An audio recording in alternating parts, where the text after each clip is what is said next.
स्वागत है आपका इस वीडियो में हम समझेंगे श्लोक नंबर 29 अध्याय 2। तो चलिए समझते हैं हमारे इस श्लोक को।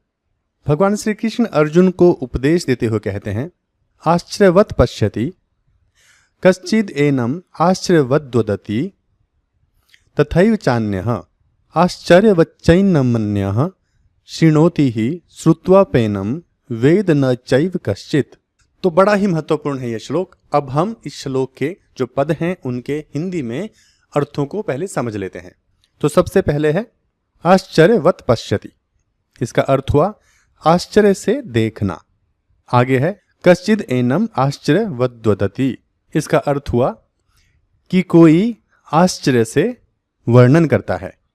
आगे है तथैव, इसका अर्थ हुआ और वैसे ही। आगे है चान्यः, इसका अर्थ हुआ कोई दूसरा या कोई और। ठीक है, इसका हम बाद में एक सीक्वेंस में अर्थ समझेंगे। अब अगली लाइन है आश्चर्यवच्चैनमन्यः शृणोति, इसका अर्थ ये हुआ कि आश्चर्य से सुनता है। ठीक है, शृणोति मतलब सुनता है। आगे है श्रुत्वाप्येनं, और सुनकर, वेद न चैव, सुनकर भी। आगे कश्चित् है, इसका अर्थ हुआ कोई, और सुनकर भी कोई इसको जान नहीं पाता है। ठीक है, इसका पूरे का मतलब ये हुआ कि कोई इसको मतलब शरीरी की बात हो रही है, देही की बात हो रही है, कि कोई इस शरीरी को आश्चर्य से देखता है और कोई दूसरा व्यक्ति आश्चर्य से इसके बारे में बात करता है या इसका वर्णन करता है, और उसी तरह से कोई और आश्चर्य से इसको सुनता है और सुनने के बाद भी इसको नहीं जान पाता है, इसको नहीं समझ पाता है, अर्थात यह दुर्विज्ञेय है, यानी कि जिसको जाना नहीं जा सकता है। तो ये एक बड़ा ही महत्वपूर्ण श्लोक है, बड़ा ही गहरा मर्म है इसका। आत्मा के बारे में, देही के बारे में, शरीर के बारे में बड़े ही गहनता से इसके ऊपर भगवान श्री कृष्ण ने प्रकाश डाला है। तो चलिए बड़े ही ध्यान से इस श्लोक को समझते हैं, क्योंकि अगर ये श्लोक समझ में आ गया तो इससे जुड़े फिर और भी बहुत से पहलू हैं जो धीरे धीरे करके समझ में आने लगेंगे। तो अब हम इस श्लोक की व्याख्या को समझ लेते हैं।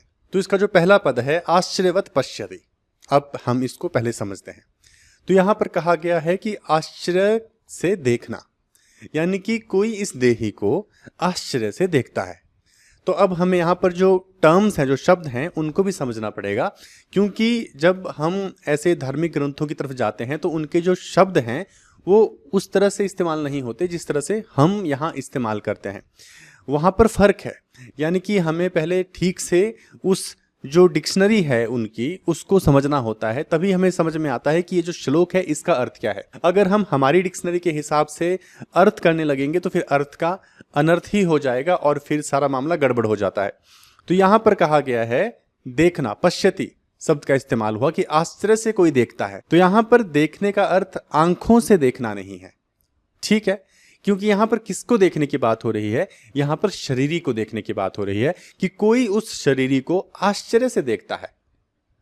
तो पहली बात यह है कि वो जो शरीरी है वो दिखाई नहीं देता, वो अव्यक्त है, उसका कोई रूप ही नहीं है, वो निराकार है, और वो इंद्रियों का विषय नहीं है, यानी कि उसको इस पूरे शरीर के द्वारा, इस दुनिया के द्वारा नहीं जाना जा सकता। तो इसलिए यहाँ पर देखना शब्द नहीं आ सकता है। ठीक है, लेकिन फिर भी यहाँ पर देखना शब्द इस्तेमाल किया गया है, लेकिन यहाँ पर देखने का मतलब आंखों से देखना नहीं है। देखने का मतलब है अनुभव करना। अब अगर हम कहें कि उसने परमात्मा को देखा, तो हम अपने मन में ये कल्पना कर रहे हैं कि मैं बैठा हुआ हूं, मेरे सामने परमात्मा आ गया और मैंने उसको आंखों से देखा। उसी तरह से किसी ने उस परमात्मा को आंखों से देखा। तो जब भी कहीं पर भी अगर इस तरह से बात हो कि उसने परमात्मा को देखा, तो भूल से भी ये मत समझना कि उसने अपनी आंखों से देखा है। और अगर कोई ऐसा कहता भी है तो भी वो झूठी कह रहा है, क्योंकि परम आत्मा, फिर से बता रहा हूं, इंद्रियों का विषय नहीं है, वो इंद्रियों से परे है, बुद्धि से परे है। ठीक है, हम उसको नहीं देख सकते क्योंकि वो दिखाई नहीं देता। तो यहां देखना का अर्थ है अनुभव करना। ठीक है, यहां पर पश्यति का मतलब है अनुभव करना। कोई व्यक्ति उसको आश्चर्य से अनुभव करता है। ठीक है, आश्चर्य से अनुभव इसलिए करता है क्योंकि वो कुछ ऐसा है जो एक तो हमारी बुद्धि से परे है, हमारे शरीर से परे है, हमारे इंद्रियों से परे है, और जब उसका अनुभव होता है तो बड़ा ही विलक्षण होता है। कुछ ऐसा जिसको बयान ना किया जाए, जिसे हम शब्दों में बयान नहीं कर सकते, क्योंकि उस सीमा से परे है ना, उस शब्दों की सीमा से परे है। तो इसलिए कहा गया कि कोई उसको आश्चर्य से देखता है। और ये श्लोक मैंने पहले भी कहा बड़ा ही गहरा है, क्योंकि यहां से ना फिर बड़े तार जुड़े हुए हैं। ठीक है, बहुत सारे भ्रम समाज में फैलाए जाते हैं, क्योंकि वो सही मतलब ना समझते, ना ही दूसरों को समझाते हैं, और फिर रायता फैलता है, फिर अर्थ का अनर्थ हो जाता है, और फिर अनर्थ परंपरा शुरू हो जाती है। तो यहां क्या कहा गया, वो जो शरीरी है उसको कोई देख नहीं सकता है, क्योंकि उसका कोई आकार नहीं है। इस बिंदु को याद रखना, आगे बड़े ही काम आने वाला है, और हर जगह काम आने वाला है। जब भी आप शास्त्र को उठाएंगे और पढ़ेंगे तो आपको समझ में आएगा, और इसका मतलब भी समझ में आएगा। ठीक है, कि इसका सही मतलब क्या है। मतलब आप कैसे भी निकाल सकते हैं, सही भी गलत भी, लेकिन हमें वही मतलब निकालना है जो ऋषि चाहते थे कि उसका मतलब निकाला जाए। तो यहां भगवान श्री कृष्ण यही कह रहे हैं कि कोई उसको आश्चर्य से अनुभव करता है। लेकिन यहां पर शब्द देखना इस्तेमाल किया गया है, लेकिन शब्दों का इस्तेमाल महत्वपूर्ण नहीं है। महत्वपूर्ण है कि उसका किसी खास परिस्थिति में क्या अर्थ निकलता है। तो यहां पर पश्यति का जो अर्थ निकला वो है उसको अनुभव करना, क्योंकि उसको किसी भी तरह से जाना नहीं जा सकता। तो यहां पर कहा गया कि कोई उसको आश्चर्य से अनुभव करता है। किसको? देही को, शरीरी को। अब यहां बात हुई अनुभव करने की, तो कौन अनुभव करेगा और कैसे अनुभव करेगा? अब देखो यहां इस बात को समझिए, जब हम बात करते हैं परमात्मा को अनुभव करने की, तो इसका सीधा सा मतलब है कि हम इंद्रियों से तो उसको जान नहीं सकते। ठीक है, क्योंकि ये मिट्टी का शरीर है। मिट्टी मतलब प्रकृति का शरीर है। देखो अब यहां भी शब्दों का खेल है। जब हम कहते हैं कि मिट्टी का शरीर है, तो ऐसा नहीं कि मिट्टी का ही बना हुआ है पूरा का पूरा। ठीक है, ये पंचभूतों से बना हुआ शरीर है। मतलब मिट्टी का मतलब ये प्रकृति का बना हुआ शरीर है। तो ये इससे परे है, बुद्धि से भी परे है। तो उसको कैसे जानेंगे? उसको जानने का एक ही तरीका है, उसी के द्वारा ही उसको जाना जाता है। सत्य को सत्य के द्वारा ही जाना जाता है। यानी कि साध्य को अगर साधना है तो साध्य का ही सहारा लेना पड़ेगा। कितनी विचित्र बात है कि उसको उसी के द्वारा ही जाना जा सकता है। ऋषियों ने कहा कि सत्य को केवल सत्य के द्वारा ही जाना जा सकता है। सत्य साधन भी हो गया, जरिया भी बन गया, और साध्य भी बन गया।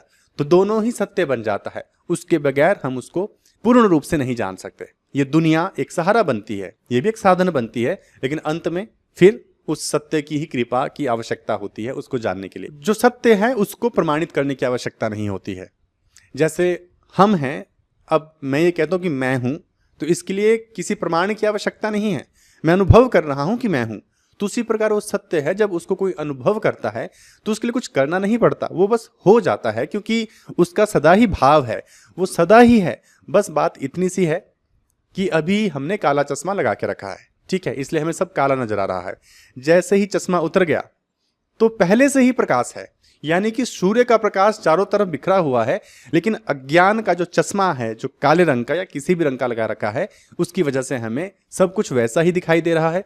जैसे ही अज्ञान हटा, प्रकाश पहले से ही था। तो यहां पर यही बात समझाई जा रही है कि जो परमेश्वर है, वो जो परमात्मा है, वो सर्वव्यापी है। वो पहले से उपलब्ध है सूर्य के प्रकाश की तरह। हमें हमारी आंखों से अज्ञान का चश्मा हटा देना है। बस चश्मा हटा दो, बात बन गई, कुछ करना नहीं पड़ाना। तो यहां पर ये जो पद है इसका यही अर्थ है। हमारा शरीर 3 चीजों को मिलाकर बनता है, हम जिसे शरीर कहते हैं, जिसमें स्थूल शरीर जो अन्नमय कोश हम कहते हैं, जो अन्न से बना है। ठीक है, दूसरा हमारा सूक्ष्म शरीर है जो मन और बुद्धि का विषय है, और तीसरा हमारा कारण शरीर है, जिसको आप अहम वृत्ति भी कह सकते हैं, जो हर चीज का कारण है। जो कुछ भी हमारे द्वारा हो रहा है ये उसी के ही कारण होता है। उसके अलावा 5 ज्ञान इंद्रियां, 5 कर्म इंद्रियां होती हैं, और 5 प्राण माने जाते हैं, और उसके अलावा मन और बुद्धि। तो पूरी 17 इंद्रियां हो गई हमारे इस शरीर को अगर जोड़े। ठीक है, इसके अंदर क्या क्या है, तो पूरी 17 इंद्रियां मुख्य रूप से हो गई। तो इन इंद्रियों से भी उस परमात्मा को नहीं जाना जा सकता, इसीलिए उसको यहां पर बड़ा ही विलक्षण कहा गया। ठीक है, वो विलक्षण क्यों है? इसलिए क्योंकि उसका कुछ अता पता ही नहीं है, क्यों, क्या है, कैसा है, क्यों है, कब है, कुछ अता पता नहीं। और जो उसका अनुभव है वो भी कुछ विलक्षण है, जिसका कोई वर्णन नहीं कर सकता। यानी कि जिसने अनुभव कर लिया, बस अब वो सीमित है अपने तक ही, वो उस अनुभव को भी किसी को बता नहीं सकता है। वो कुछ ऐसा है, इसलिए इसको बस विलक्षण कह दिया। हालांकि ये जो शब्द है विलक्षण, ये भी अपने आप में पर्याप्त नहीं है उसको एक्सप्लेन करने के लिए, लेकिन फिर भी ऋषियों ने समझाने के लिए विलक्षण का इस्तेमाल किया है। अब हर व्यक्ति अपने बुद्धि विवेक से इस शब्द का उस तरह का अर्थ निकाल के इसको समझ लेगा। अगला पद है आश्चर्यवत वदति, मतलब कोई दूसरा व्यक्ति आश्चर्य से इसके बारे में बात करता है, इसका वर्णन करता है। पहला व्यक्ति जो इसको अनुभव करता है आश्चर्य से, और दूसरा व्यक्ति वो जो आश्चर्य से इसका वर्णन करता है। आश्चर्य से क्यों करता है? क्योंकि सबसे बड़ी बात यह है कि कोई व्यक्ति अगर इसका अनुभव कर भी ले तो भी इसका वर्णन नहीं कर सकता। क्यों? करेगा कैसे? शब्दों के माध्यम से। शब्द सीमित हैं, वो असीमित है, उसका कोई अता पता नहीं, उसकी कोई सीमा नहीं। साधन कहां से लाएगा उसको समझाने के लिए? इस दुनिया के उदाहरण देगा, ज्यादा से ज्यादा समंदर का उदाहरण दे देगा, आकाश का उदाहरण दे देगा, ब्रह्मांड का दे देगा, उससे आगे क्या है? कुछ भी नहीं। तो फिर इसका वर्णन नहीं किया जा सकता है। यानी कि जिसने अनुभव किया वो अपने आप को बहुत ही छोटा महसूस करेगा कि कैसे इसका वर्णन करे। तो इसीलिए अगर कोई कर भी पाता है, हालांकि इसका वर्णन नहीं किया जा सकता किसी भी प्रकार से, लेकिन फिर भी जो इतना सक्षम है कि इसका थोड़ा बहुत वर्णन भी कर पाता है, वो भी बड़े आश्चर्य से ही इसका वर्णन करता है, क्योंकि ये बिल्कुल भी सरल नहीं है। तो ऋषियों ने, मुनियों ने वेदों के माध्यम से, पुराणों के माध्यम से, या फिर उपनिषदों के माध्यम से, गीता के माध्यम से, अष्टावक्र गीता के माध्यम से, ब्रह्म सूत्र के माध्यम से, जितने भी ये हमारे ग्रंथ हैं, जो मुख्य ग्रंथ हैं हमारे, इनके माध्यम से जो भी बताने का प्रयास किया वो बस एक अनुमान भर है। तो यहाँ जो हम पढ़ रहे हैं ना, ये समझ लो मर्म है जितना भी हमारा शास्त्र है सबका। इसलिए बड़े ही ध्यान से इसको समझना है कि क्या ऋषि कह रहे हैं, यहाँ भगवान कृष्ण क्या कह रहे हैं, कि वो बड़े ही आश्चर्य से इसका वर्णन करता है, क्योंकि इसका वर्णन नहीं किया जा सकता है। तो यहाँ कृष्ण कह रहे हैं कि उसका वर्णन संभव नहीं, लेकिन फिर भी कोई अपनी क्षमता के अनुरूप ऐसा करने का प्रयास करता है और आश्चर्य से ऐसा करने का प्रयास करता है। अगला पद है कि आश्चर्य से सुनता है, शृणोति। ठीक है, वो भी कैसे सुन रहा है? आश्चर्य से सुन रहा है। पहले किसी व्यक्ति ने आश्चर्य से अनुभव किया, क्योंकि विलक्षण है तो अनुभव होगा तो आश्चर्य से ही होगा, हालांकि शब्द उपयुक्त नहीं माना जा सकता है। दूसरा आश्चर्य से वर्णन करता है, जिसने अनुभव कर लिया अब वो वर्णन कर रहा है, हालांकि ऐसा लाखों में कोई एक हो सकता है जो वर्णन करता है। अब वर्णन कर भी रहा है तो उसके बाद कोई आश्चर्य से उसको सुन रहा है, क्योंकि पहली बात कि उसको जानने की जिसमें जिज्ञासा नहीं, जो मुमुक्षु नहीं है। मुमुक्षु अर्थात जिसमें जिज्ञासा है, जो योग्यता धारण करता है। जो मुमुक्षु नहीं, जो जिज्ञासु नहीं, उसके तो परे की बात है, वो इसको समझ नहीं सकता। लेकिन जो जिज्ञासु है, जिसके भीतर उस तत्व को जानने की जिज्ञासा है, वो इसको समझ सकता है। और वो इसको जब सुनता है तो वो भी बड़े ही आश्चर्य से सुनता है, लेकिन समझ तो फिर भी नहीं सकता। ठीक है, यहां पर कई बार हम कह देते हैं कि वो इसको समझता है, लेकिन हमें फिर पता है कि हम क्या कह रहे हैं। ये बस बोलचाल के लिए शब्दों का इस्तेमाल हो रहा है, क्योंकि सीमित शब्द है, हम भी क्या करें। ठीक है, तो सुनने वाला आश्चर्य से सुनता है, बताने वाला फिर भी बता नहीं पाएगा और सुनने वाला फिर भी समझ नहीं पाएगा। लेकिन हाँ, लक्ष्य दिया जा रहा है। ऋषियों ने कहा कि लक्ष्य दिया जा रहा है। मैंने ईश्वर को, मैंने परमात्मा को अनुभव कर लिया, अब मैं उसका वर्णन करने में पूरी तरह से असमर्थ हूं, लेकिन फिर भी जितनी मेरी क्षमता है उसके अनुसार मैं कोई भी उदाहरण देके समझाने का प्रयास कर रहा हूं। उसी तरह से सुनने वाला भी अपनी क्षमता के अनुरूप उसको समझने का प्रयास कर रहा है। तो हम यहाँ पर बस प्रयास कर रहे हैं, इसलिए शास्त्रों ने कहा कि प्रयास करते रहो। तुम्हारे हाथ में बस वही है, एफर्ट करना। मिलना ना मिलना फिर बात की बात है। ये भगवान श्री कृष्ण आगे के श्लोकों में और स्पष्ट करेंगे। तो ये पद हमारा स्पष्ट हो गया कि जो तीसरा व्यक्ति है, जो कोई व्यक्ति, उसको बड़े ही आश्चर्य से सुनता है। इसके बाद हमारा अगला पद आता है। अगला पद ये कह रहा है कि सुनकर भी इसको जान नहीं पाता है। कि ठीक है, पहले व्यक्ति ने अनुभव कर लिया, फिर कोई वर्णन कर पा रहा है, कोई सुन पा रहा है और आश्चर्य से सुन रहा है, लेकिन उसके बावजूद भी इसको समझा नहीं जा सकता। ये दुर्विज्ञेय है, किसी भी तरह से इसको जाना नहीं जा सकता। अगर उपनिषदों को भी पढ़ेंगे, शास्त्रों को पढ़ेंगे, तो उसमें स्पष्ट लिखा है कि ये जो परमात्मा है ना, इसको किसी भी प्रवचन के द्वारा, किसी भी वचन के द्वारा नहीं समझाया जा सकता। बड़ा स्पष्ट कहा गया है। और भगवान श्री कृष्ण भी यहां वही कह रहे हैं।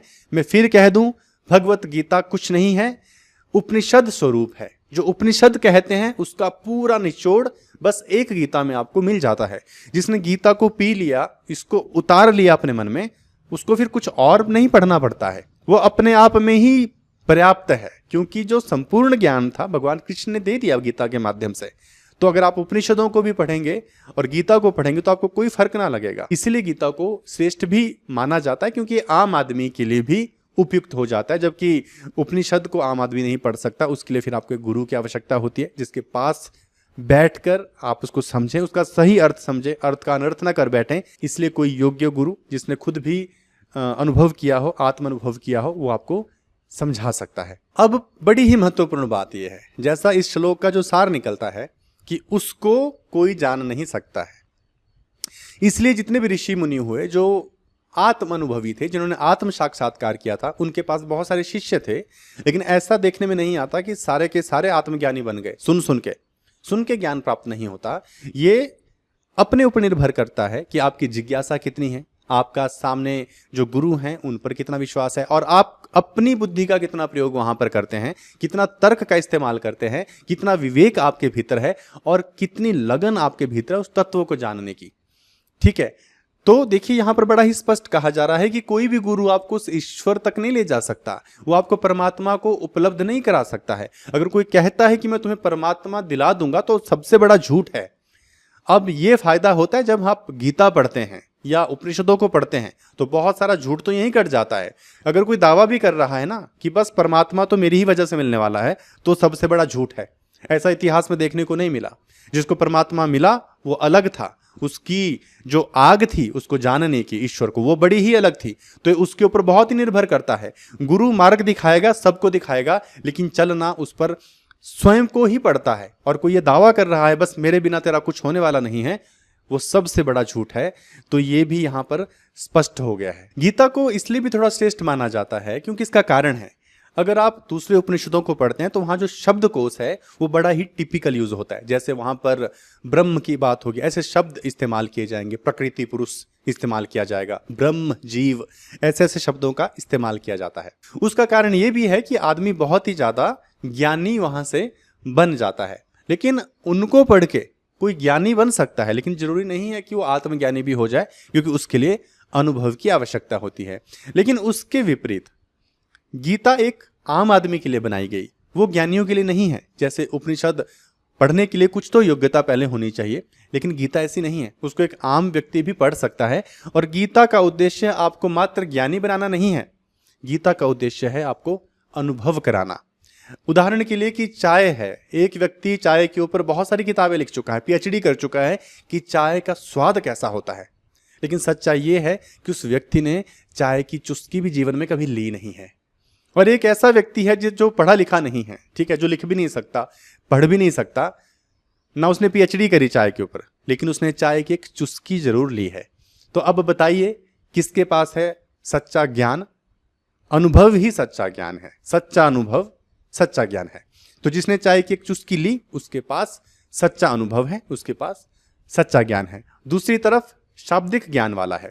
तो गीता आपको शाब्दिक ज्ञानी नहीं बना रही है, यहाँ पे वो चाहती कि बस आप अनुभव कर लें। इसलिए यहाँ पर उस परमात्मा को भी देही कहकर यहाँ पर पुकारा गया है, शरीरी कहकर पुकारा गया है। तो बिल्कुल साधारण शब्दों का इस्तेमाल किया है भगवान श्री कृष्ण ने यहाँ पर अर्जुन को समझाने के लिए, ताकि जो आम जनमानस है वो भी इसका लाभ ले और ज्ञानी ना बने, अनुभवी बने। तो अंत में इस पूरे श्लोक का निचोड़ क्या है? निचोड़ यही है कि वो जो परमात्मा है उसको कोई भी बड़े ही आश्चर्य से अनुभव करता है। और ये जरूरी नहीं कि जिसने अनुभव किया वो इसका वर्णन कर ही पाए, कोई एक ही होता है, कम ही होंगे जो वर्णन कर पाता है। और वर्णन करने के बाद विरला ही है जो कोई इसको सुन पाता है, और सुनने के बाद उस रास्ते पे चलकर उसका अनुभव कर पाता है। तो ये कोई अभ्यास से भी प्राप्त करने वाला विषय नहीं है। वैसे तो इसको हासिल करने के या परमात्मा को जानने के 4 मार्ग हैं, लेकिन फिर भी गारंटी कोई मार्ग नहीं देता कि इस पर चलकर आपको परमात्मा मिल ही जाएगा। तो एक तरफ ये बड़ा ही मुश्किल काम लगता है इसको जानना, और दूसरी तरफ परमात्मा को जानना बड़ा ही सुलभ है। तो भगवान श्री कृष्ण ने कहा कि उसको जानना बड़ा ही सुलभ है, कोई दिक्कत वाली बात नहीं है। ठीक है, तो अब आप समझ गए होंगे वो परमात्मा निर्विकार है, बुद्धि से परे है, उसको समझा नहीं जा सकता, उसकी आप कल्पना करते हैं। जैसे हम 4 वर्णों की बात करते हैं कि उस परमात्मा ने 4 वर्णों की रचना कैसे की, तो कोई कहता है कि उसके मुख से ये निकला, उसकी नाभि से ये निकला, पैरों से निकला। तो अब देखिए, अब आपने अगर समझ लिया श्लोक को तो आपको समझ में आ जाएगा कि इसका मतलब वो नहीं है जैसे कोई कहा जा रहा है कि ऐसा ही है, ऐसा कुछ है नहीं। अगर कोई ऐसा समझ रहा है तो उसको अभी भी मतलब समझ नहीं आया। जिसने ये कल्पना करी कि भगवान ऐसा दिखता होगा, वो एक कल्पना है, वो बस सोच रहा है। हर व्यक्ति उसको अलग तरह से देखता है। अब अगर कोई मुझसे पूछे भी बताओ कैसे बनी प्रकृति, तो क्या बताएंगे? तो हम कल्पना करते हैं, हमें कहानी बताते हैं कि एक बहुत बड़ा इंसान था, ठीक है, भगवान ने बहुत बड़ा शरीर धारण किया और वहां से ऐसे ऐसे उसने सबको बनाया। लेकिन उस परमात्मा का क्या कोई रूप है? क्या उसको आंखों से देखा जा सकता है? अगर किसी ने आकृति देखी तो किससे देखी? आंखों से देखी क्या? तो फिर सवाल वही का वही, उसको आंखों से देखा ही नहीं जा सकता। तो ये एक कल्पना है, इसका सत्यता से कोई लेना देना नहीं है। श्लोक भी स्पष्ट कहते हैं कि उस ब्रह्म के बारे में सब अलग अलग तरह से सोचते हैं, और वेदों में भी यही लिखा गया है कि सब उसकी कल्पना अलग अलग तरीके से करते हैं। कोई ऐसे कल्पना करता है कि एक विशाल काय पुरुष है, उसके मुख से ये निकला, नाभि से ये निकला, ऐसे ऐसे करके। तो ये कल्पना की बात हो रही है। यहां पर ऐसा कभी नहीं लिखा गया कि बस ऐसा ही है, ऐसा ही हुआ था, ऐसा नहीं है। अगर आप सुनी सुनाई बातों पर विश्वास करते हैं तो शायद आप ऐसा मान सकते हैं, लेकिन जब आप स्व अध्ययन करेंगे तब आपको इसका असली मर्म समझ में आएगा। और बात मान्यताओं की नहीं है यहां पर कि हम क्या मानते हैं, वो क्या मानते हैं। बात यहां पर है सत्य की। जिसको सत्य जानना है वो हर मान्यताओं को तोड़ेगा, चाहे उसकी अपनी ही क्यों ना हो, उससे कोई फर्क नहीं पड़ता, कितनी भी प्यारी क्यों ना हो। बात अगर झूठ में रहना है तो मान्यताओं को पकड़ सकते हो, लेकिन जिसको सत्य को जानना है उसको अपनी सारी झूठी मान्यताओं को, आस्थाओं को, विश्वास को तोड़ना पड़ेगा। और यही भगवान श्री कृष्ण का यहाँ पर स्पष्ट संदेश है। श्लोक के माध्यम से क्लियर हो गया। मैंने शुरू में कहा था ये श्लोक बड़ा ही महत्वपूर्ण श्लोक है, बहुत सारे गहरे राज अपने अंदर समेटे हुए हैं। हम उतना ही समझा पा रहे हैं जितना हम समझ पा रहे हैं। हालांकि भगवान श्री कृष्ण ब्रह्म है, उनके श्रीमुख से निकली हुई वाणी भी अनंत है, उसको नहीं समझा जा सकता है। हम बस प्रयास कर रहे हैं, क्योंकि भगवान कहते हैं बस प्रयास करते रहो। तो उम्मीद करता हूं आपको ये श्लोक अच्छे से समझ आ गया होगा। अब हम मिलेंगे हमारे अगले वीडियो में अगले श्लोक के साथ। तब तक के लिए आप अपना ख्याल रखिए।